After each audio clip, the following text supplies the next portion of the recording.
almost about a few months ago.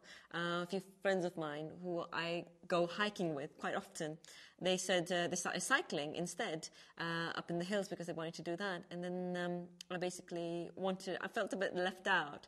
And they said, well, why don't you come with us? And I said, well, I don't know how to cycle.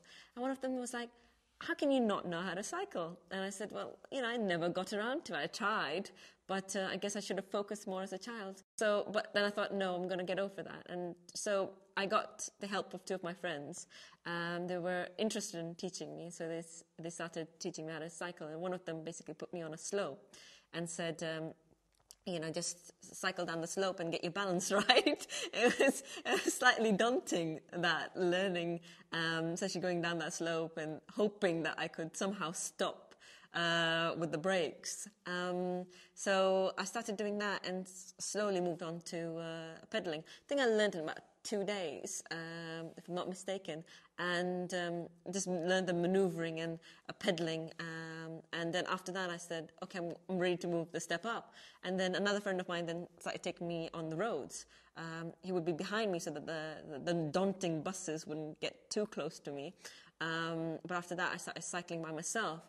It was scary at first, but now I guess I'm a bit more adventurous on the streets. And I do it on a daily basis, going to and from university.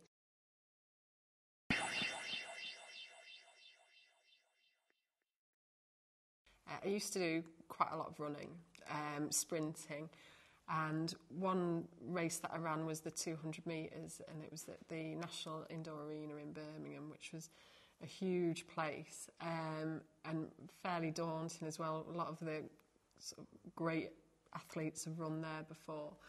There was thousands of people watching you, which was frightening enough, but the track itself was curved, really. It was almost like a velodrome would be.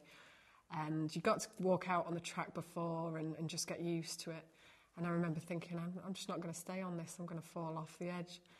And I said this to my coach at the time, and he said, well, you'll just have to run fast. That's the point. So I don't think I've ever actually run as fast in my life as I did.